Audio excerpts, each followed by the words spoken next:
Block elements 1 chapter continue பண்ணலாம். So இன்னைக்கு போன கிளாஸ்ல ionization energy வரைக்கும் முடிச்சோம். ஸோ இன்னைக்கு we are going to study about electronegativity.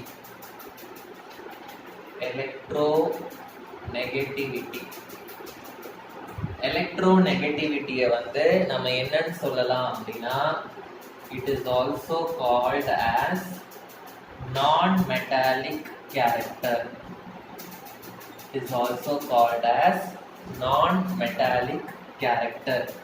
ஏன் அதை நம்ம non-metallic character அப்படின்னு சொல்றோம் அப்படின்னா, non-metals தான் எப்பவுமே எலக்ட்ரான்ஸை கெயின் பண்ணும். non-metals அப்படின்னா they will gain electrons. எலக்ட்ரான்ஸை கெயின் பண்ணா நெகட்டிவ் சார்ஜ் கிடைக்கும். ஓகேவா? ஸோ அதனால தான் எலக்ட்ரோநெகட்டிவிட்டியை நம்ம நான் மெட்டாலிக் கேரக்டர் அப்படின்னு நம்ம சொல்லலாம். ஸோ எலக்ட்ரோநெகட்டிவிட்டி அப்படின்னா tendency to gain electrons or tendency to attract the shared pair of electrons.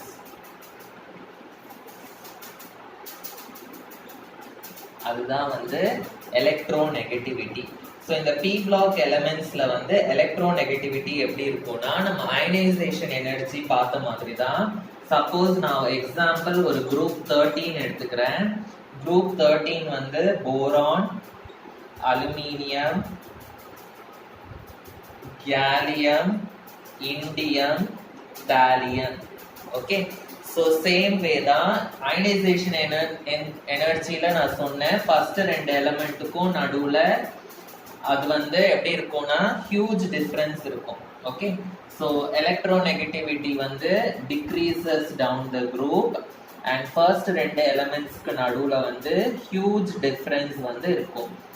But அதுக்கப்புறம் வரப்போற எலமெண்ட்ஸ்க்கு எல்லாமே மார்ஜினல் டிஃபரன்ஸ் தான் இருக்கும். மார்ஜினல் டிஃபரன்ஸ்னா ரொம்ப கம்மி டிஃபரன்ஸ் தான் இருக்கும் எலக்ட்ரோநெகட்டிவிட்டி வேல்யூ. ஓகே, ஸோ ஏன் அப்படின்னா சேம் ரீசன், நம்ம அயனைசேஷன் எனர்ஜியில படிச்ச சேம் ரீசன் தான். என்ன ரீசன் அப்படின்னா poor shielding. Okay, poor shielding of d and f electrons. Poor shielding of d and f electrons. Poor shading of d and f எலக்ட்ரான்ஸ்னா என்ன அப்படின்றது போன வீடியோல நான் சொன்னேன். புவர் ஷேடிங்னா என்ன அப்படின்னு. ஓகே, ஸோ இப்போ நெக்ஸ்ட் நம்ம பார்க்க போறது இந்த பி பிளாக் எலமெண்ட்ஸோட anomalous behaviours. Anomalous behaviours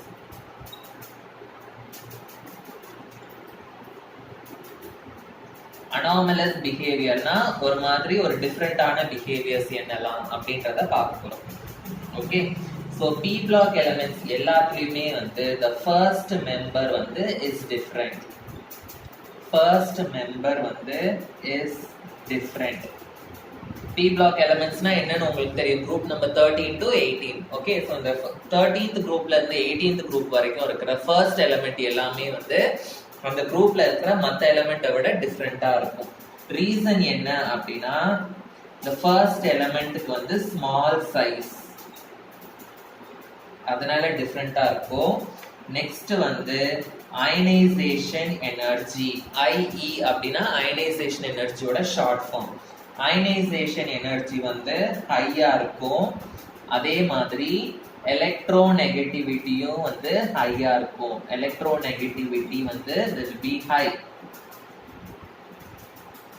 so இந்த ரீசன்ஸ்னால the first element எப்படி இருக்கும் அப்படின்னா டிஃப்ரெண்டா இருக்கும். இன்னொரு ரீசன் கூட நம்ம எழுதலாம், absence of d orbitals.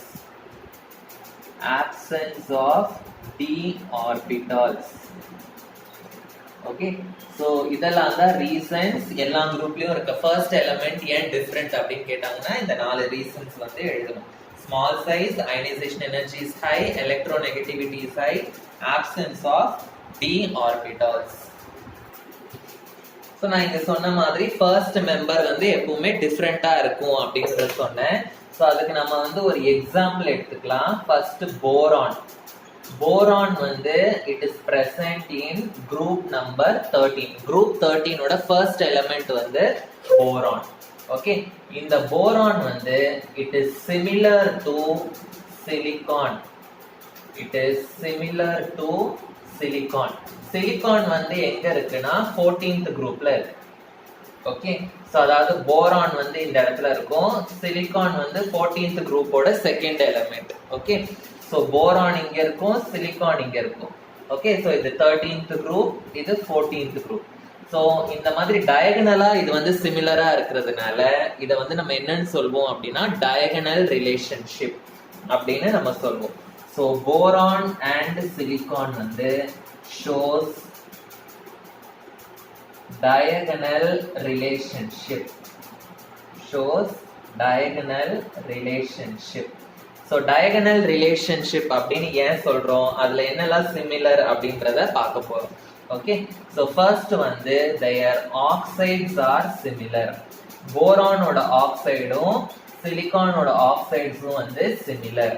Okay, their oxides வந்து are acidic in nature. oxides வந்து they are acidic in nature. so boron ஓட ஹைட்ரைடும் silicon ஹைட்ரைடும் covalent compounds. okay, so their hydrides are covalent. covalent னா என்னன்னு 10th standardல படிச்சிருக்கீங்க. covalent னா they are formed by the sharing of electrons. so அதுதான் covalent அப்படின்னு அர்த்தம். okay, so in the hydrides வந்து they can be hydrolyzed easily. they can be hydrolyzed easily. they can be hydrolyzed easily அப்படினா they are easily soluble in water அப்படின்னு அர்த்தம். they are easily soluble in water அப்படின்னு அர்த்தம். okay, so next வந்து அதோட halides. halides அப்படினா என்ன அர்த்தம், boron with any halogen or silicon with any halogens. okay, so their halides also can be easily hydrolyzed. halides also can be easily hydrolyzed. okay, so இதுல வந்து ஒரு exception இருக்கு, except BF3 boron trifluoride. Boron ட்ரைஃப்ளூரைடை மட்டும் நம்மளால ஈஸியா hydrolase பண்ண முடியாது, வேற எல்லா ஹாலைட்ஸையுமே வந்து நம்மளால ஈஸியா ஹைட்ரலைஸ் பண்ண முடியும். ஸோ இது வந்து 1 மார்க்ல கேட்டா கேட்பாங்க, நோட் பண்ணி வச்சுக்கோங்க. ஸோ அது வந்து குரூப் 13 பத்தி நம்ம பார்த்தோம். இப்போ குரூப் 14 எடுத்துக்கலாம். குரூப் 14ல வந்து கார்பன். கார்பன் வந்து is a non metal. Okay, silicon and germanium வந்து metalloids. Okay, and tin and lead வந்து மெட்டல்ஸ் இந்த குரூப்ல. So metals, non metals, metalloids மூணுமே வந்து நமக்கு இந்த குரூப்ல இருக்கு. ஸோ நம்ம கார்பன் எடுத்துக்கிட்டோம் அப்படின்னா கார்பன் மட்டும் டிஃப்ரெண்ட். இதுல ஏன் கார்பன் மட்டும் டிஃப்ரெண்ட் அப்படின்னா கார்பன் வந்து it can form multiple bonds, அதனால கார்பன் வந்து டிஃப்ரெண்ட். மல்டிபிள் பாண்ட்ஸ்னா என்னது, சிங்கிள் பாண்ட் ஃபார்ம் பண்ணும், டபுள் பாண்ட் ஃபார்ம் பண்ணும், ட்ரிபிள் பாண்டும் ஃபார்ம் பண்ணும். அதனால கார்பன் வந்து டிஃப்ரெண்ட். ஃபர்ஸ்ட் எலிமெண்ட் வந்து டிஃப்ரெண்ட்னு சொன்னால அதனால கார்பன் வந்து டிஃப்ரெண்ட். அதே மாதிரி கார்பன் வந்து it can undergo catenation. It can undergo catenation.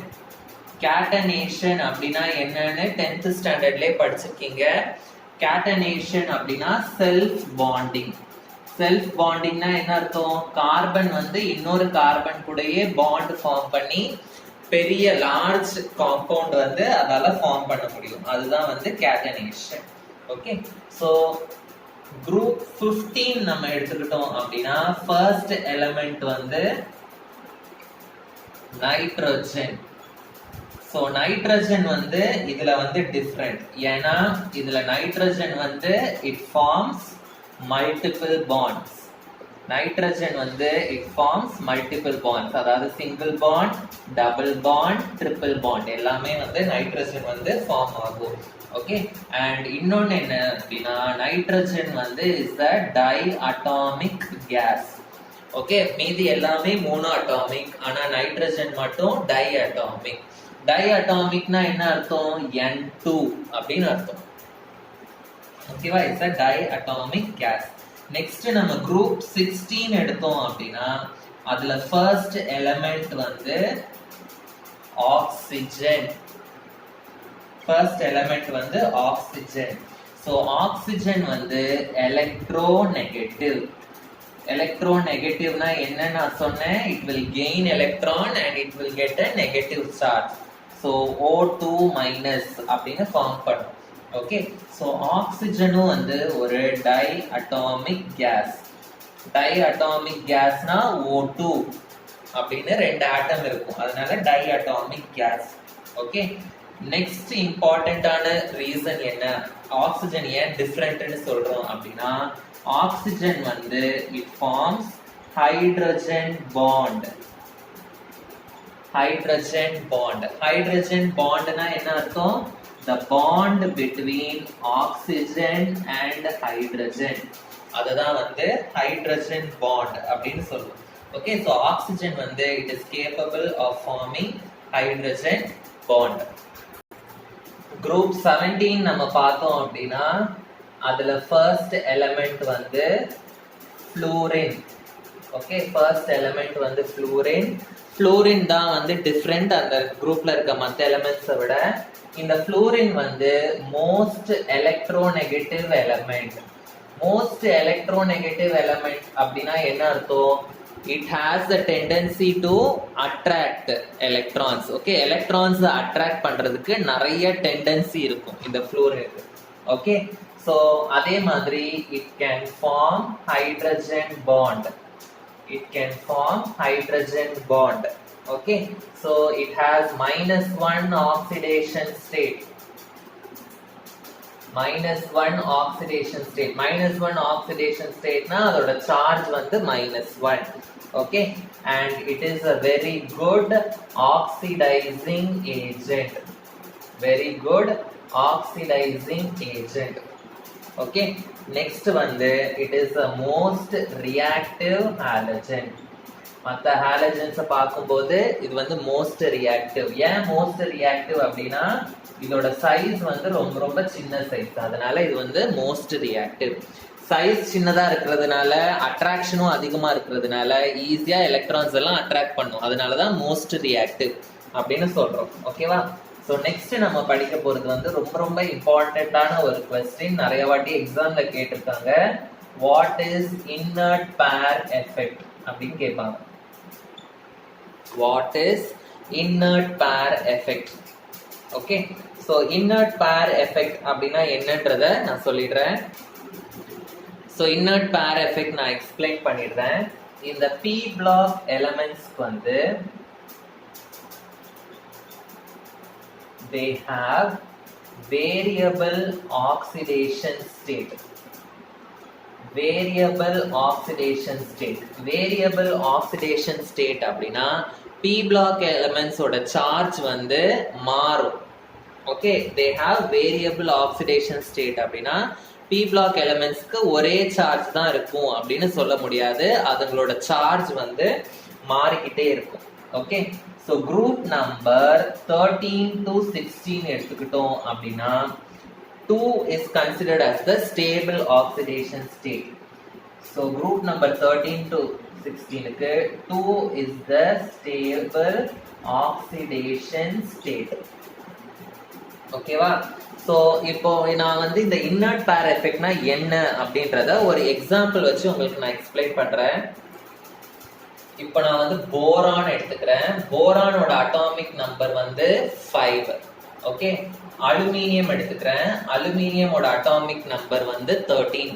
So boron வந்து 5 அப்படின்னா இது எப்படி அரேஞ்ச் ஆயிருக்கும் அப்படின்னா 1s2 2s2 2p1 அப்படின்னு அரேஞ்ச் ஆயிருக்கும். அலுமினியம் வந்து 13 அப்படின்னா 1s2 2s2 2p6 3s2 3p1 அப்படின்னு அரேஞ்ச் ஆயிருக்கும். ஓகே, இது வந்து நம்ம 11th படிச்ச எலக்ட்ரானிக் கான்ஃபிகரேஷன். நம்ம 10th எல்லாம் எப்படி படிச்சிருப்போம் அப்படின்னா 5 2,3 அப்படின்னு படிச்சிருப்போம். 13 2,8,3 அப்படின்னு நம்ம படிச்சிருப்போம். கரெக்டா? இப்போ இதுல வந்து நீங்க என்ன சொல்லுவீங்க, 3 எலக்ட்ரான் இருக்கிறதுனால போரான் வந்து will lose 3 electrons. If it loses 3 electrons, boron வந்து என்ன ஆகும், B3+ அப்படின்னு ஆகும். கரெக்டா? அதே மாதிரி அலுமினியம் வந்து என்ன ஆகும், it will lose 3 electrons. கரெக்டா? If it loses 3 electrons, என்ன ஆகும், Al3+ அப்படின்னு ஃபார்ம் ஆகும். ஆனா இப்போ இந்த கான்ஃபிகரேஷனை வச்சு நம்ம பார்த்தோம் அப்படின்னா எப்பவுமே s ஆர்பிட்டால்ல மேக்ஸிமம் 2 எலக்ட்ரான்ஸ் இருக்கும், p ஆர்பிட்டால்ல மேக்ஸிமம் 6 எலக்ட்ரான்ஸ் இருக்கும், d ஆர்பிட்டால்னா மேக்ஸிமம் 10 எலக்ட்ரான்ஸ் இருக்கும். இப்போ இதுல பாத்தீங்கன்னா இந்த கான்ஃபிகரேஷன்ல நீங்க பாத்தீங்கன்னா 1s2 ஃபுல்லா இருக்கு, அதனால இது ஸ்டேபிள். 2s2 ஃபுல்லா இருக்கு, அதனால இதுவும் ஸ்டேபிள். அப்போ இது மட்டும்தான் அன்ஸ்டேபிள். கரெக்டா? இப்போ நீங்க இந்த கான்ஃபிகரேஷன் வச்சு பாத்தீங்கன்னா இது ரெண்டும் ஆல்ரெடி ஸ்டேபிளா இருக்கு. அப்போ இந்த ஒரு எலக்ட்ரான் மட்டும் தான் லூஸ் ஆகணும். சோ இந்த ஒரு எலக்ட்ரான் மட்டும் லூஸ் ஆச்சுன்னா நமக்கு போரானுக்கு +1 ஆக்சிடேஷன் ஸ்டேட் வரும். ஓகே, அதே மாதிரி அலுமினியமும் இந்த ஒரு எலக்ட்ரானை லூஸ் பண்ணிச்சுன்னா எனக்கு Al+1 ஆக்சிடேஷன் ஸ்டேட் வரும். இந்த மாதிரி ஒரு ஆட்டம்க்கு நிறைய ஆக்சிடேஷன் ஸ்டேட் பாசிபிளா இருந்ததுன்னா அதை தான் வந்து நம்ம வேரியபிள் ஆக்சிடேஷன் ஸ்டேட் அப்படின்னு சொல்லுவோம். ஓகே, ஆனா போரான் அண்ட் அலுமினியம் பாத்தீங்க அப்படின்னா +3 ஆக்சிடேஷன் ஸ்டேட்ல தான் ரொம்ப ஸ்டேபிளா இருக்கும். ஓகே, போக போக பாத்தீங்கன்னா இந்த குரூப்போட கடைசி எலிமெண்ட் என்னது, தாலியம். தாலியமுக்கும் வந்து +3 also is possible, +1 also possible. ஆனா தாலியம் பாத்தீங்கன்னா it will be stable in +1 oxidation state. Okay, +3 oxidation stateல வந்து தாலியம் வந்து எப்படி இருக்கும், ரொம்ப அன்ஸ்டேபிளா இருக்கும். ஓகே, சோ ஹெவியர் எலிமெண்ட்ஸ் நம்ம எடுத்துக்கிட்டோம் அப்படின்னா இதெல்லாம் வந்து ஸ்மாலர் எலிமெண்ட்ஸ், ஏன்னா எலக்ட்ரான்ஸ் கம்மியா இருக்கு. ஹெவியர் எலிமெண்ட்ஸ்லாம் எடுத்துக்கிட்டோம் அப்படின்னா லோவர் ஆக்சிடேஷன் ஸ்டேட்ல மட்டும்தான் அதுங்க ஸ்டேபிளா இருக்கும். ஹையர் ஆக்சிடேஷன் ஸ்டேட்ல அதுங்க வந்து ஸ்டேபிளா இருக்காது. ஓகே, சோ லோவர் ஆக்சிடேஷன் ஸ்டேட்ல +1னா என்ன அர்த்தம், இந்த p ஆர்பிட்டால்ல இருக்கிற எலக்ட்ரான் மட்டும்தான் வந்து வெளியே போகுது. இந்த s ஆர்பிட்டால்ல இருக்கிற எலக்ட்ரான் வந்து என்ன ஆகல, வெளியே போகல. இது வந்து ரியாக்ட் ஆகாம அப்படியே இன்னர்ட்டா இருக்கு. அதை தான் வந்து நம்ம என்னன்னு சொல்லுவோம், இன்னர்ட் பேர் எஃபெக்ட் அப்படின்னு சொல்லுவோம். ஸோ இன்னர்ட் பேர் எஃபெக்ட் அப்படின்னா the heavier elements வந்து will be stable in lower oxidation state. Okay, so lower oxidation state. ஏன் வந்து லோவர் ஆக்சிடேஷன் ஸ்டேட்ல தான் ஸ்டேபிளா இருக்கு, ஏன்னா இந்த உள்ள இருக்கிற இந்த s ஆர்பிட்டால் இது வந்து ரியாக்ட் ஆகாம இன்னர்ட்டா இருக்கு. because the ns orbital okay remains inert. Okay, remains inert. Only the np orbital வந்து will lose electron. np னா இந்த ஆர்பிட்டால் மட்டும் தான் வந்து will lose electron. Okay, ns orbital வந்து will remain inert. Remain inert னா என்ன அர்த்தம், it does not take part in bonding அப்படின்னு அர்த்தம். It does not take part in bonding அப்படின்னு அர்த்தம். This is called inert pair effect. This is called inert pair effect. Okay, so inert pair effect வந்து group number 13 ல இருந்து 16 வரைக்கும் தான் வந்து it is possible. ஓகேவா? அடுத்து இந்த வீடியோவோட லாஸ்ட் டாபிக் ஆல்ரெடி லோவர் கிளாஸஸ்ல நீங்க படிச்சதுதான் ஆலோட்ரோபிசம். ஓகே, இல்லாட்டி ஆலோட்ரோபி அப்படின்னு சொல்லுவோம். ஓகே, லோவர் கிளாஸஸ்ல நீங்க என்ன படிச்சிருப்பீங்க அப்படின்னா கார்பனுக்கு வந்து 3 ஆலோட்ரோப்ஸ் இருக்கு அப்படின்னு படிச்சிருப்பீங்க. ஸோ கார்பனோட 3 ஆலோட்ரோப்ஸ் என்னலாம் அப்படின்றத லோவர் கிளாஸ்ல படிச்சிருப்பீங்க. ஒன்னு வந்து கிராஃபைட், இன்னொன்னு வந்து டைமண்ட், இன்னொன்னு வந்து ஃபியூலரின் அப்படின்னு படிச்சிருப்பீங்க. கரெக்டா?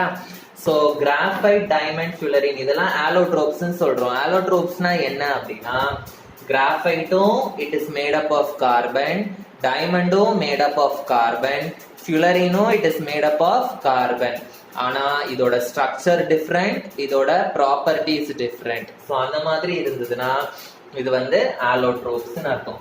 ஸோ ஆலோட்ரோப் அப்படின்னா the same element வந்து exist in different forms, exist in different forms which have different forms na enadhu different structural arrangement, which have different structural arrangement, which have different structural arrangement and different properties, different properties. So இந்த மாதிரி இருந்ததுன்னா அதை வந்து ஆலோட்ரோபிசம் அப்படின்னு சொல்லுவோம். So இந்த ஆலோட்ரோபிசமும் வந்து it is one of the important property which is shown by the P block elements. ஓகேவா? ஸோ இது வரைக்கும் இதோட நம்ம பி பிளாக் எலமெண்ட்ஸோட ஜென்ரல் இன்ட்ரடக்ஷன் ஃபுல்லா நம்ம வந்து முடிச்சிட்டோம். ஓகே, ஸோ நம்ம அடுத்த வீடியோல இருந்து ஒரு குரூப்பா நம்ம டீட்டெயிலா படிக்க போறோம். ஸோ ஃபர்ஸ்ட் குரூப் நம்பர் 13 பத்தி நம்ம டீட்டெயிலா படிப்போம். ஸோ போக போக ஒரு குரூப்பை பத்தி நம்ம வந்து டீட்டெயிலா படிப்போம். Okay, thank you.